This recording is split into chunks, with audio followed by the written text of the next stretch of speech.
పిల్లలు కావాలనే మీ కలను నెరవేర్చుకోండి. మొదటి కన్సల్టేషన్, మొదటి స్కానింగ్ ఉచితం. వివరాల కొరకు హెగ్ డే ఫెర్టిలిటీని సంప్రదించండి. నమస్తే, నేను విజయ్. చైనాలో కొత్తగా వెలుగు చూసినటువంటి హెచ్ఎంపివి వైరస్, ఈ వైరస్ ఎంతటి ప్రమాదాన్ని కలిగిస్తుంది? నిజంగా ఇది మన దేశానికి వస్తే, అంటే ఇక్కడ మనుషులకు సోకితే ఎలాంటి ప్రమాదం ఉండబోతుంది? దీని లక్షణాలు ఏంటి? దాని నుంచి తప్పించుకోవాలంటే ఎలాంటి జాగ్రత్తలు తీసుకోవాలి? దీని గురించి మాట్లాడడానికి మనతో పాటు స్టూడియోలో ఉన్నారు ప్రముఖ సీనియర్ ఫిజిషియన్ కిరణ్ గారు. సార్ నమస్తే. సార్ నమస్కారం సార్. ఇప్పుడు కోవిడ్-19కి సంబంధించినటువంటి ఆ ఛాయలు ఇంకా కూడా మనం మర్చిపోలేదు. ఆ పాండమిక్ సిచ్యువేషన్ గురించి ఆలోచిస్తేనే అందరికి ఒక టెర్రర్. కానీ అలాంటి లక్షణాలనే కలిగి ఉన్నటువంటి హెచ్ఎంపివి వైరస్ ఇప్పుడు వస్తుందనే టెన్షన్ ఉంది. ఇది ఎంతవరకు కరెక్ట్ అంటారు? ఇన్ఫ్లుయెన్జా వైరస్ అంటే ఒక జలుబు, వైరల్ న్యూమోనియా, సాధారణమైన జలుబు, సాధారణమైన వైరస్ వల్ల వచ్చే జలుబు అనేది వస్తూనే ఉంటుంది సార్.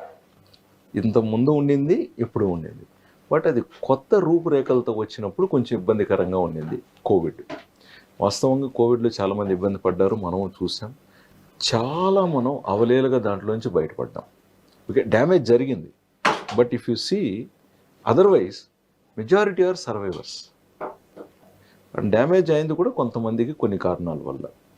ఇప్పుడు ఇక్కడ కూడా మనం చూస్తున్నది కొత్తగా వచ్చిన జబ్బో రోగమో కాదు, ఒక ఇన్ఫ్లుయెన్జా వైరస్.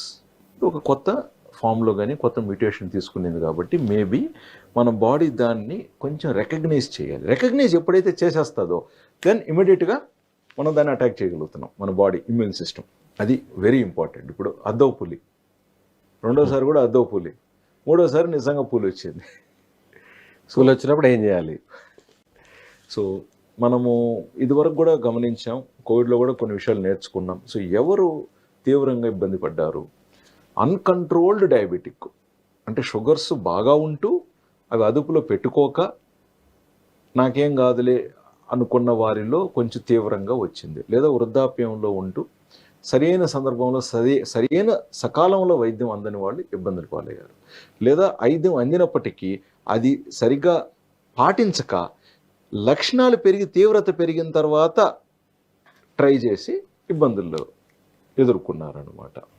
లేదా అన్డయాగ్నోజ్డ్ డయాబెటీస్, అంటే వీళ్ళలో షుగర్ ఉంది కానీ ఆ విషయం ఆ వ్యక్తికే తెలీదు, హైలో కూడా ఉంది, లక్షణాలు లేకుండా ఉంది, ఈలోపు ఇది సోకింది, దీంతో తీవ్రత పెరిగింది. ఇన్ఫ్యాక్ట్ మనం గుర్తెచ్చుకుంటే మనకు నెల్లూరులో ఫస్ట్ మనకు డెత్ అయిన డాక్టరు అవును హై షుగర్తో ఉన్నారు డాక్టర్. అవును, మళ్ళీ ఆయన చెన్నైకి తీసుకెళ్ళి అక్కడ పాపము జరిగింది, చాలా ఇబ్బంది అయింది. సో ఈ విధంగా మనం ఎవరైతే రిస్క్ ఫ్యాక్టర్స్ ఎక్కువగా ఉన్న జనాభా ఉన్నారో వాళ్ళని గుర్తించి వాళ్లకు పద్ధతిగా అడ్వైజ్ ఇవ్వటం అనేది వెరీ ఇంపార్టెంట్. నేను అంటున్నది ఏంటంటే ఎటువంటి జాగ్రత్తలు తీసుకోవాలనే విషయాన్ని గురించి మనము చర్చిస్తున్నాం. భయపడటానికి ఏముంది? భయపడి మనం ఏం సాధించబోతున్నాం? భయపడి ఇంకొకరు స్ట్రెస్ తెచ్చుకుంటే మన ఇమ్యూన్ సిస్టమ్ ఇంకాస్త వీక్ అయితే మనం ఇంకొంచెం దాన్ని సోకించుకోవడానికి అర్హులు ఎక్కువ అవుతాం. మనం ఆ టైంలో కూడా ఎక్కువ మంది భయపడిన వారే చివరి వరకు వెళ్ళారు. అవును, కొంచెం ధైర్యంగా ఉన్న వాళ్ళు, కాన్ఫిడెన్స్ ఉన్న వాళ్ళు ఈజీగా బయటపడ్డారు. సరైన డాక్టర్ని సరైన సందర్భంలో సకాలంలో వైద్యం తీసుకున్న తర్వాత సరైన మందులు కూడా వాడిన వారు, సరైన మందులు కూడా ఇప్పుడు ప్రిస్క్రిప్షన్ దొరుకుతుందండి. జెన్యూన్ మెడిసిన్స్ వాడి ఉండాలి. మళ్ళీ జెన్యూన్ మెడిసిన్స్. ఈలోపు కొంచెం సరదాగా చెప్తాను, కక్కుర్తిపడి ఆ డిస్కౌంట్ అని చెప్పి, ఎందుకంటే ఇటీవల నకిలీ మందులు పట్టుబడుతున్నాయని చెప్పి న్యూస్ పేపర్స్లో ఎక్కువగా వస్తున్నాయి. నిన్న మొన్న కూడా న్యూస్ పేపర్లో నకిలీ మందులు పట్టుబడ్డాయని చెప్పి వచ్చిందండి. ఇదివరకు చరిత్రలో ఎప్పుడు లేదు ఇలాగ నకిలీ మందులు పట్టుబడటం. So very important. ఒక డాక్టర్ మీకు ప్రిస్క్రిప్షన్ ఇచ్చినప్పుడు అది సింపుల్ మెడిసిన్ అయినా సరే, ఈవెన్ పారాసెటమాల్ కావచ్చు, ఒక యాంటీబయాటిక్ కావచ్చు, జెన్యూన్ మెడిసిన్స్ తీసుకోండి. 10 రూపాయలు తక్కువకు వచ్చిందని చెప్పేసి మనం తీసుకోవటం వల్ల వాటి పొటెన్సీ తక్కువ ఉంటే హై డోసెస్ వాడాలి, ఎక్కువ డోసెస్లు వాడాలి. దాని ద్వారా మళ్ళీ లివర్ కిడ్నీకి అనవసరంగా ఇబ్బందులు ఉంటాయి. పర్టికులర్గా ఈ వైరస్కి సంబంధించి రాకుండా ఉండాలంటే వచ్చినా కూడా ఎంతవరకు మనం జాగ్రత్తగా ఉండాలి? ఎలాంటి ఆహారపు అలవాట్లు, లేదంటే మీరు అన్నట్లు కొన్ని ప్రివెన్షన్ లాంటివి చేస్తే ఎలా ఉంటుంది? రాకుండా ఆపలేమండి. ఆపలేం. ఇది సునామీ లాగా వచ్చిందంటే వస్తుంది, తగులుతుంది. ఈవెన్ కోవిడ్ కూడా మనం ఎన్నో జాగ్రత్తలు తీసుకున్నాం, బట్ ఎక్కడ ఆపగలిగాం? ప్రతి మనిషికి ఏదో ఒక రూపంలో అది తాకింది. బట్ తర్వాత ఇతను రోగి అయ్యాడా లేదా అనేది వేరే అంశం. ఇక్కడ కూడా ఇన్ఫ్లుయెన్జాకి మనం తీసుకుంటే బేసిక్ జాగ్రత్తలు ఏంటి? క్రౌడ్లో వెళ్ళకూడదు, ఒకవేళ ఒకరికి దగ్గు జలుబు తుమ్ములు వస్తూ ఉంటే ఫస్ట్ చేయాల్సింది ఏంటంటే అతను రిఫ్రెయిన్, అంటే అతను ఇంట్లో ఉండాలి. అతను ముందుకు వచ్చి నలుగురితో కలిసే పనులు చేయకూడదండి. అది క్రమశిక్షణ. మీరు యూరోప్లో కూడా చూడండి, ఎప్పుడు కూడా సీజన్స్లో వాళ్ళకి ఇన్ఫ్లుయెన్జా వస్తూ ఉంటుంది. ముఖ్యంగా ఈ జనవరి టైంలో వాళ్ళకు కోల్డ్ ఎక్కువ -డిగ్రీస్కి వెళ్ళినప్పుడు ఇన్ఫ్లుయెన్జా వస్తూ ఉంటుంది. ఇమీడియట్గా వాళ్ళు దానికి క్వారంటైన్ విధించి 14 రోజులు ఆ వ్యక్తిని బయటకు రాకూడదని చెప్పటం, లేదా చిన్న స్కూల్స్లో అయితే పిల్లలకు ఒక 10-20 రోజులు బడి క్లోజ్ చేసేస్తారు. ఎందుకు అనవసరంగా పిల్లల నుంచి ఈ పిల్లలకి, వాళ్ళ నుంచి వాళ్ళ పేరెంట్స్కి సోకుతుందని చెప్పి చాలా జాగ్రత్తలు తీసుకుంటారు. సో ఫస్ట్ ఎవరైతే కొంచెం జలుబు దగ్గు జ్వరంతో ఉంటారో వీలైతే మీరు ఇంటి దగ్గర నుంచి వర్క్ చేయటం కానీ, లేదా మీరు కొంచెం నలుగురితో కలవకుండా ఉండటానికి జాగ్రత్తలు తీసుకున్నారు. అలా ఎన్ని రోజుల పాటు?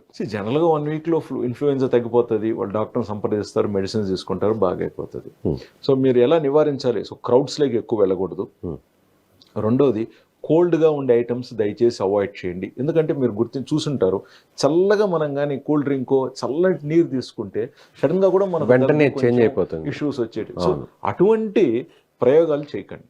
వామ్ వాటర్ తీసుకోండి, జాగ్రత్తగా ఉండండి. సాల్ట్ వాటర్ గార్గిలింగ్ కూడా ప్రివెంటివ్గా తీసుకోవటానికి నేను చెప్తున్నా పాయింట్స్. అదేవిధంగా ఎవరైతే షుగర్ పేషెంట్స్ ఉన్నారో దయచేసి మీ షుగర్స్ని పూర్తి స్థాయిలో మంచి మందులు మీ డాక్టర్ చెప్పినట్టుగా వాడి షుగర్స్ని కంట్రోల్లో పెట్టుకోండి. కొంతమందికి ఇన్సులిన్ అవసరం ఉంటుందండి, కొంతమందికి దయచేసి వారు ఆ ఇన్సులిన్ ఏదైతే వారి డాక్టర్ ఇచ్చి ఉంటారో అది వాడి షుగర్ కంట్రోల్లో పెట్టుకోండి. మీ ఇమ్యూన్ సిస్టమ్ స్ట్రాంగ్గా పెట్టుకోండి. ఇంకా పోగా వైటమిన్ బి డెఫిషియన్సీ ఉన్నవారు దయచేసి కావాల్సిన దానికి సప్లిమెంట్ డాక్టర్ చెప్పినట్టుగా తీసుకొని చూసుకోగలరు. అదేవిధంగా వైటమిన్ డి డెఫిషియన్సీ ఉన్నా కూడా దాన్ని కరెక్షన్ చేయటం ముఖ్యం. అండ్ ముఖ్యంగా ఎవరైతే వైటమిన్ సి ప్రాపర్గా లభించట్లేదో దయచేసి వారు, వైటమిన్ సి అనేది మనకు చాలా ఇంపార్టెంట్, ఇమ్యూన్ సిస్టమ్ అని కాపాడేది వైటమిన్ సి. సో వాళ్ళు ఫ్రెష్ వెజిటబుల్స్ కానీ, మనం కొంచెం లెమన్ జ్యూస్ తీసుకోవటం కానీ, ఆమ్లా తీసుకోవటం కానీ ఇట్లాంటివి కూడా ప్రయత్నించండి. ఒకవేళ డాక్టర్ మీకు వైటమిన్ సి ట్యాబ్లెట్ ప్రిస్క్రైబ్ చేస్తే మీరు హ్యాపీగా తీసుకోవచ్చు. బట్ దయచేసి సొంతంగా వెళ్ళి సొంత మెడికేషన్స్ చేయకండి. ఇది డాక్టర్ని అయితే కలవడం మంచిది, ఇంపార్టెంట్ అండి. ఈ లక్షణాలు కనిపిస్తే కలవడం మంచిది. భారతదేశంలో డాక్టర్లకి అయితే కరువు లేదండి. అండ్ భారతదేశం డాక్టర్స్ ప్రపంచంలోనే మేధావులు అన్న విషయం అందరికీ తెలిసిందే. మీరు అమెరికాలో తీసుకోండి, ఆస్ట్రేలియా తీసుకోండి, మన ఇండియన్ డాక్టర్సే డామినేటింగ్. సో కాబట్టి కొన్ని విషయాలలో మనం సరైన దారిలో వెళ్ళటం మంచిది. ఇంకా పోగా వృద్ధాప్యంలో ఉన్నవారు, గతంలో ఎవరికన్నా ఆస్తమా ఇష్యూస్ ఉన్నవారు, లేదా గతంలో కోవిడ్లో కొంచెం ఇబ్బందికరంగా కోలుకున్నవారు కొంచెం ప్రత్యేకమైన జాగ్రత్తలు తీసుకుంటూ ముందస్తుగా అవసరం ఉంటే డాక్టర్ని కన్సల్ట్ అవటం కానీ, వాటెవర్ ప్రికాషన్స్ తీసుకోవటం. చిన్నపిల్లల్లో ఆస్తమా ఉన్న పిల్లలు, సో వీళ్ళు. ఇంకొకటి ఏంటంటే నేను చెప్పేది మీకు కొంచెం హాస్యంగా ఉంటుంది.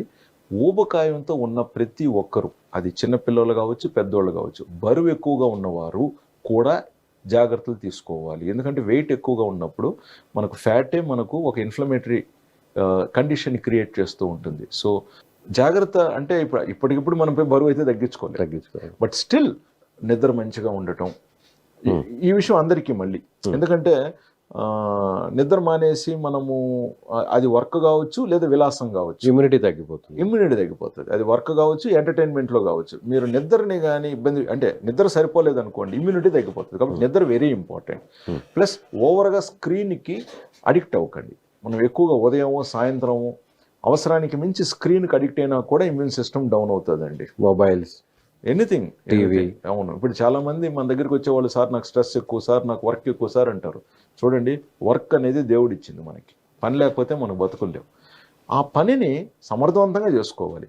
తర్వాత రెస్ట్ తీసుకోవటానికి కూడా టైం ఉంది. కొంత విశ్రాంతి తీసుకొని మళ్ళీ మన పనిలో మనం నిమగ్నం అవ్వచ్చు. ఎగ్జాక్ట్లీ, విశ్రాంతి టయానికి విశ్రాంతికి తీసుకోవాలి కదా. మన విశ్రాంతి టైంలో కూడా మళ్ళీ మనము ఎంగేజ్ అయితే ఎలాగ చెప్పండి.